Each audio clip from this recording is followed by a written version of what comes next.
July 27, 1944, near Saint-Dillegast, Normandy, France.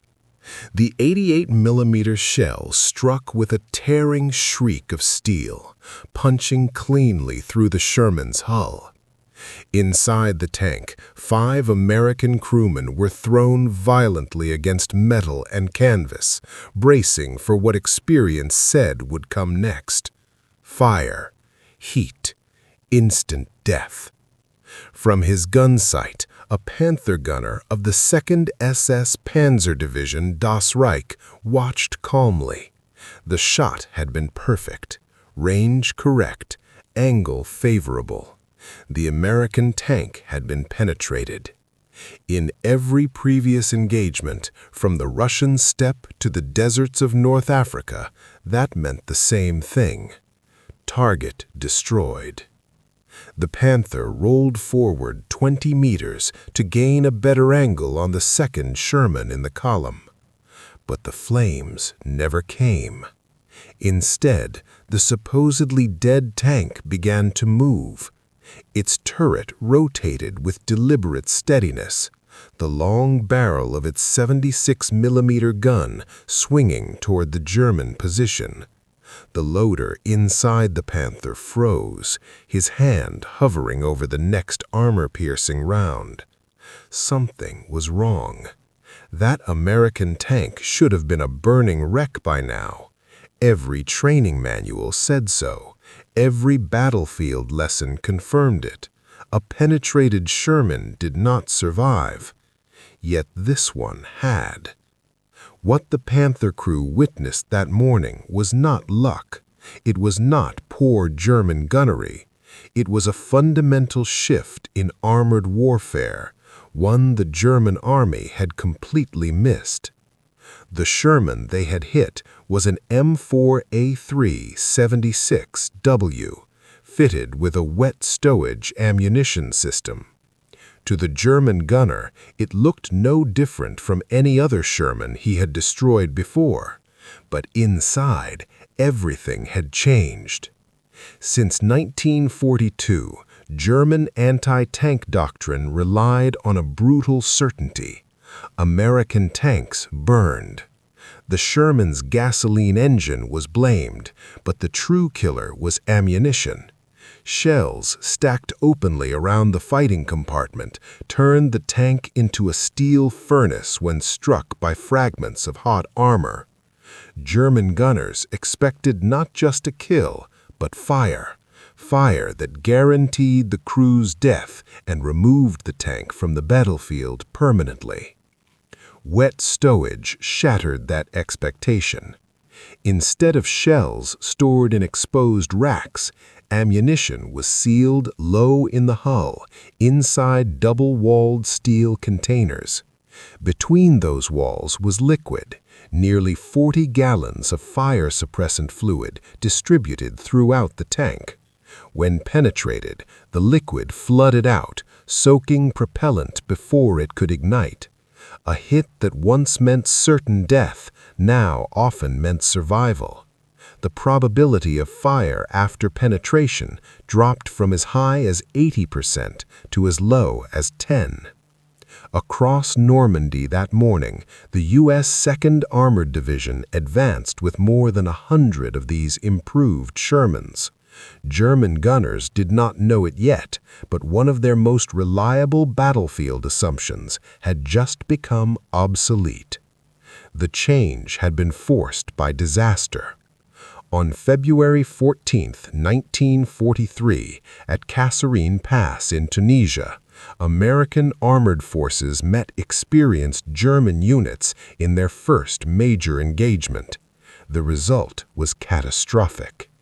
M4 Shermans burned across the valley floor, knocked out by German 88mm guns firing from well-prepared positions. Of roughly 300 American tanks committed, 183 were destroyed. Many did not simply stop, they burned. British operational research teams later calculated that 65% of knocked-out Shermans in North Africa were consumed by fire, American studies were even damning, placing the figure as high as 80% in some engagements. For the crews, a penetration often meant only seconds to escape, if escape was possible at all. The U.S. Ordnance Department launched an exhaustive investigation. Every recoverable Sherman wreck was examined. Armor was cut apart. Ammunition racks were mapped. Burn patterns were analyzed. The conclusion overturned years of assumption. Gasoline was not the primary cause of fire. Ammunition was.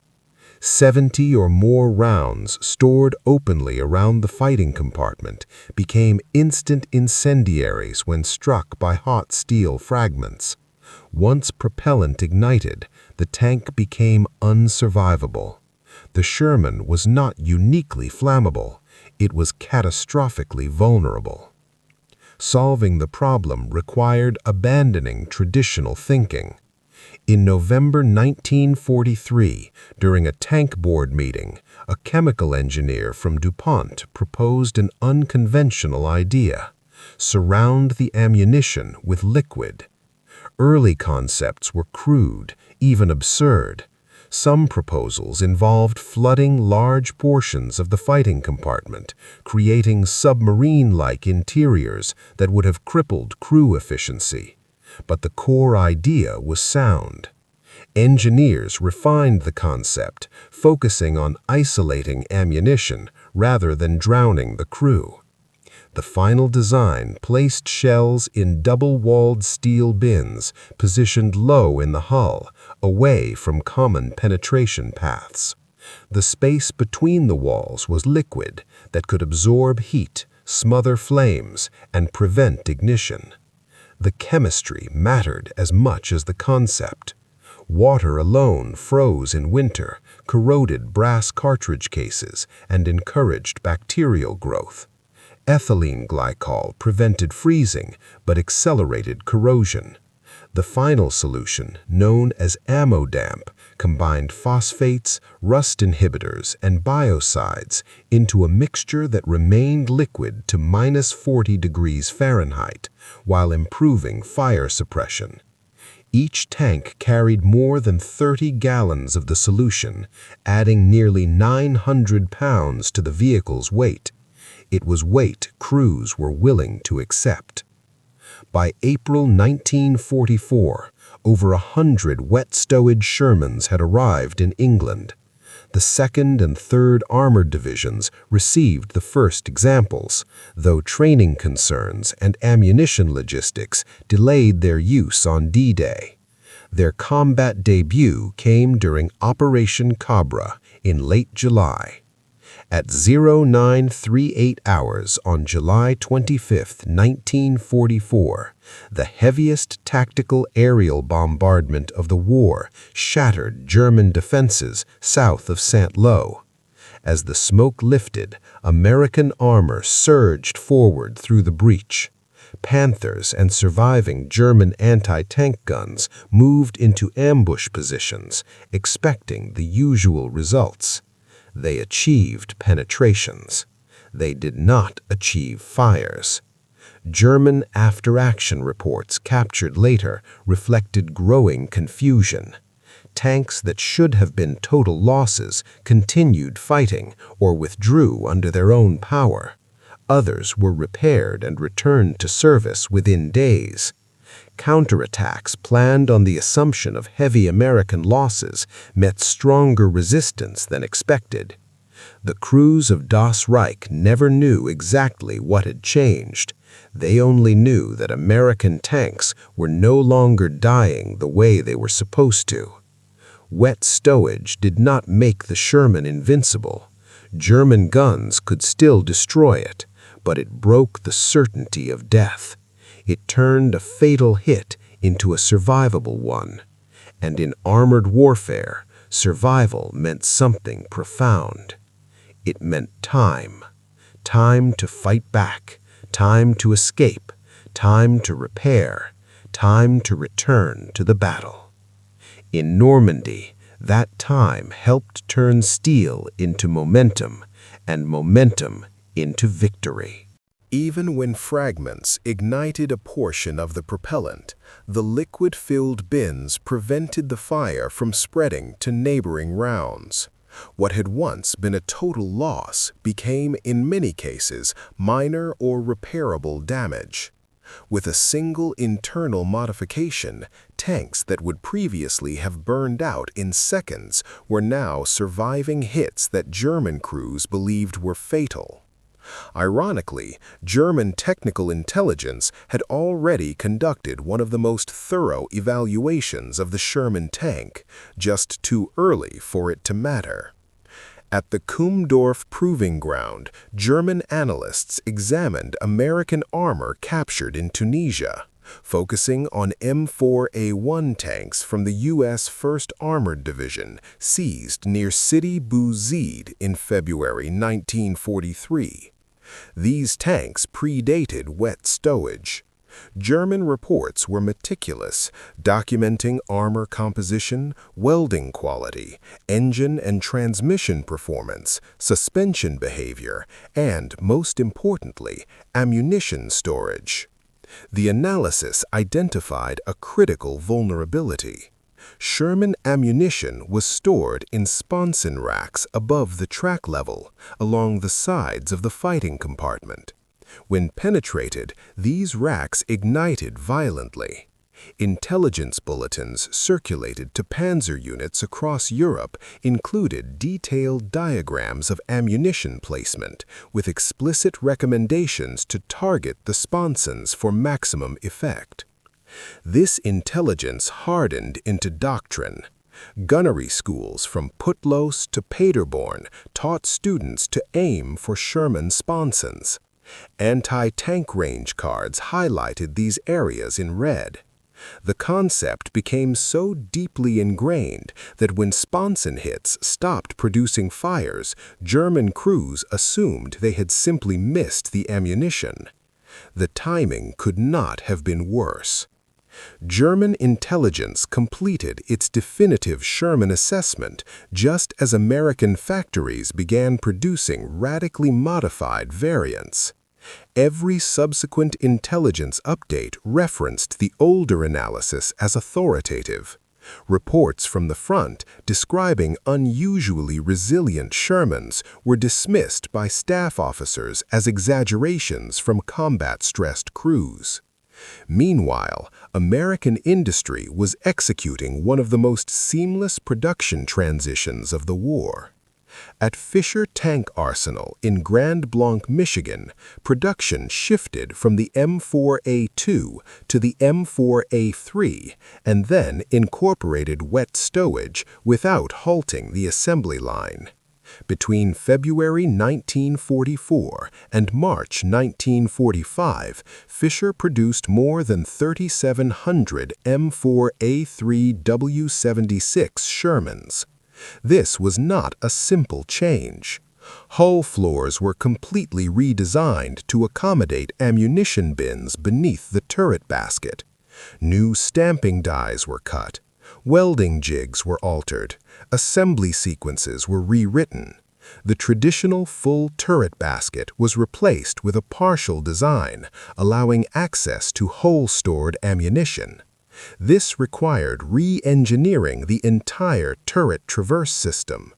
Hydraulic lines, electrical wiring, and mechanical linkages were rerouted around the new ammunition layout. Pressed Steel Car Company in Pennsylvania achieved similar results. Beginning M4A1 W76 production in January 1944, they manufactured more than 3,400 units through July 1945. These tanks combined wet stowage with the larger 76mm gun, requiring turret modifications, rebalanced weight distribution, and new ammunition handling procedures. By June 1944, American factories were producing only wet stowage Shermans. The transition was so smooth that German intelligence, still working from year-old captured specimens, remained unaware that the Sherman's most lethal weakness had been fundamentally corrected. Normandy's hedgerow country became an unintended proving ground for the new system. The terrain forced combat at short ranges where German guns could easily penetrate Sherman armor. Penetrations occurred frequently, but the expected fires often did not. American maintenance battalions soon noticed the difference. During Operation Cobra, 3rd Army reported recovering and repairing approximately 67% of knocked-out Shermans. Of tanks that would previously have been total losses, nearly 70% returned to service with wet stowage protection. This invisible multiplication of American armored strength shattered German planning assumptions.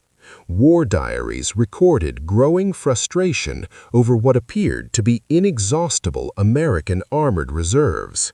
Panthers were scoring hits, even penetrations, yet many failed to produce permanent kills. Tanks believed destroyed were being recovered, repaired, and returned to the line within days. The German staff's mathematical models, based on permanent losses from ammunition fires, no longer worked. Major General Maurice Rose's 3rd Armored Division spearheaded the breakout with roughly 200 improved Shermans. In 7 days of continuous combat, the division advanced nearly 100 miles, fought dozens of engagements, and maintained momentum despite repeated German counterattacks designed specifically to destroy American armor. The German response, Operation Lüttich, the Mortain counteroffensive, was launched on August 7, 1944. 4 panzer divisions were committed in an attempt to sever American spearheads. The plan assumed U.S. armored forces would be exhausted and severely depleted. German intelligence estimated American tank strength at only 60% of actual numbers, failing to account for the recovered and repaired Shermans preserved by wet stowage. Mortain, the U.S. 30th Infantry Division supported by tank battalions equipped with modified Shermans, shattered the offensive. The 743rd Tank Battalion absorbed repeated SS and Wehrmacht panzer attacks. Despite numerous penetrations, the battalion maintained cohesion and combat effectiveness throughout 6 days of fighting. The clearest demonstration of the new reality came a month later at Aracourt. On September 19, 1944, the German 113th Panzer Brigade attacked U.S. positions, expecting tactical surprise and decisive results through superior gunnery. Panthers and Panzer IVs achieved multiple penetrations against Shermans of the 4th Armored Division. By earlier standards, the Americans should have been destroyed. They were not. The 4th Armored Division counterattacked with unexpected strength. During the battle, it suffered 151 Sherman losses, but only 41 were permanent write-offs. The remaining 110 were repaired and returned to service, most within a week. German intelligence counted all 151 as destroyed and concluded the division should be combat ineffective. Instead, it continued offensive operations without pause. General Patton, initially skeptical of the 76mm Sherman, revised his opinion after Aracourt. 3rd Army thereafter accepted only 76mm wet stowage variants, recognizing that improved firepower combined with enhanced survivability produced a decisive battlefield advantage. As autumn progressed, second-generation improvements appeared. The M4A3E8, Easy 8 incorporated wet stowage from the outset, along with improved suspension, wider tracks to offset increased weight, and refined ammunition access. These tanks reached frontline units in October 1944. The heavily armored M4A3E2 Jumbo, produced from June 1944, also incorporated wet stowage. With frontal armor up to 4 inches thick and turret armor approaching 6 inches, the Jumbo could absorb punishment that would have annihilated earlier Shermans. Combined with ammunition protection, its survival rates bewildered German observers. By November 1944, First Army fielded 105 Jumbos across multiple battalions, while Third Army deployed 90 more. These tanks spearheaded assaults on fortified positions, absorbing fire that once would have destroyed entire companies. When Germany launched its final offensive in the West on December 16, 1945, it did so based on assumptions rooted. German operational planners calculated that concentrated panzer attacks would destroy American tank units piecemeal. These calculations were built on a single assumption: the traditional vulnerability of the Sherman tank. When penetrated, it would burn. Units would be eliminated permanently. Replacement would take time. That assumption was now wrong. Protected Shermans survived at rates German planners had never modeled. Tanks thought destroyed returned to action. Units expected to collapse retained cohesion. Operational timelines began to unravel. This new reality confronted German forces during the Ardennes offensive in December 1944. SS Obersturmbannführer Joachim Peiper's Kampfgruppe, spearheading the 1st SS Panzer Division Leibstandarte, encountered it near Stoma on December 19. Peiper's Panthers achieved numerous penetrations against Shermans of the 743rd Tank Battalion at close range. By every pre-war and wartime standard, the American armor should have been annihilated. It was not. American resistance continued. Shermans absorbed hits, withdrew, regrouped, and returned. In post-war interrogations, Peiper expressed frustration that American tanks continued fighting after taking penetrations that should have destroyed them outright. His experience reflected a broader German realization, one that never fully crystallized into understanding. The 761st Tank Battalion, the African-American Black Panthers, demonstrated the same advantages throughout 183 consecutive days of combat, including the Ardennes fighting. Staff Sergeant Reuben Rivers, posthumously awarded the Medal of Honor, embodied the survivability wet stowage provided. On November 19, 1944, his Sherman absorbed 2 direct hits that penetrated the hull. In earlier Shermans, the crew would have been killed instantly. Instead, the ammunition did not ignite. Rivers continued fighting despite severe wounds, and his crew survived. As 1945 began, German forces increasingly captured intact wet stowage Shermans. During Operation Nordwind in January 1945, several M4A3-76W tanks from the 43rd Tank Battalion were captured near Hatton and Hillsbridge. German crews operated some of these vehicles for days without recognizing the significance of the liquid-filled ammunition bins beneath the turret floor.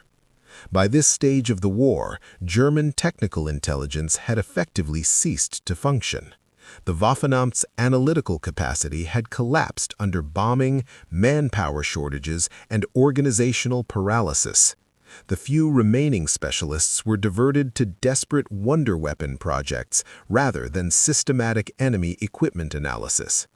Even if frontline troops had recognized the importance of the modification, no mechanism remained to process, validate, and disseminate the information.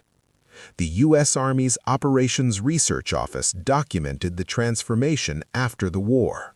Study ORO-117 quantified the effect precisely. Pre-modification Shermans burned in 60 to 80% of penetrating hits. Wet stowage variants burned in only 10 to 15% of cases. The operational consequences were profound. A tank battalion with 50 Shermans suffering 30 penetrating hits would, under dry stowage conditions, lose 18 to 24 tanks permanently. With wet stowage, only 3 to 5 would burn. The remaining vehicles could be recovered, repaired, and returned to service. The battalion retained combat effectiveness instead of requiring wholesale reconstitution. Across the European theater, this mathematical advantage compounded strategically. Conservative estimates suggest wet stowage prevented catastrophic fires in at least 1,000 Shermans. That represents approximately 5,000 trained crewmen saved and dozens of armored units preserved at fighting strength. German planning never incorporated this reality. Every operational plan continued to rely on obsolete assumptions about Sherman vulnerability. This systematic error repeated across thousands of engagements, contributing directly to German defeat. Post-war interrogations and memoirs confirm the intelligence gap. Not a single German wartime account explicitly identifies the wet stowage modification. Otto Carius, who destroyed over 150 enemy tanks, wrote extensively about fighting Shermans in Tigers in the Mud, without noting unusual fire resistance. Ernst Bachmann's account of his famous engagement makes no mention of Sherman's surviving penetrations unexpectedly. Unit histories of Panzerlehr, 2nd SS Panzer Division, and the 116th Panzer Division, compiled privately by veterans without censorship, contain no recognition of improved Sherman survivability. The absence is telling. The wet stowage intelligence failure stands as one of the most complete blind spots in modern military history. Multiple factors created it. German technical evaluations were conducted using tanks captured before the modification existed. By the time wet stowage Shermans entered combat, Germany was fighting defensively with little opportunity for systematic equipment analysis. Organizational fragmentation pushed frontline observations from reaching analysts. Resource shortages pushed captured vehicles directly into service rather than examination.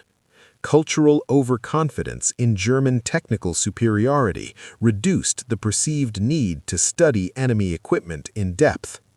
Crucially, the modification was invisible. Wet stowage did not alter the Sherman silhouette. It did not require new tactics. It announced nothing. German intelligence, trained to look for dramatic changes, missed the quiet revolution occurring inside American tanks. The lesson endures. Technical intelligence must be continuously updated. The enemy studied yesterday may not be the enemy faced today. Innovations need not be revolutionary to be decisive. Incremental improvements that solve specific problems can outweigh dramatic redesigns that take years to field. For engineers, wet stowage exemplifies effective wartime design philosophy. Identify the problem, develop a practical solution, and deploy it immediately at scale. The solution that arrives today often matters more than the perfect one promised tomorrow. For intelligence services, it is a warning. Analytical blind spots can be as lethal as mechanical failure. The enemy capability that seems impossible may be the one that proves decisive. The Sherman's wet stowage system reduced catastrophic fire probability by 75% and saved thousands of Allied lives. Its greatest success, however, was remaining undetected. From its introduction in January 1944 until the war's end in May 1945, every major American armored operation employed substantial numbers of improved Shermans. German forces encountered them from Normandy to the Rhine, capturing and even operating them without recognizing the fundamental change. American engineers designed wet stowage to save lives, not deceive the enemy. Yet its invisibility multiplied its effectiveness beyond calculation. German tank crews fought the wrong enemy with obsolete assumptions and lost. Wet stowage did more than preserve American lives. It preserved American momentum. And in doing so, it helped shorten the war. In that quiet advantage, multiplied across 1,000 battles, lies one of the most remarkable and least known stories of World War II. A simple modification that changed everything by remaining unseen.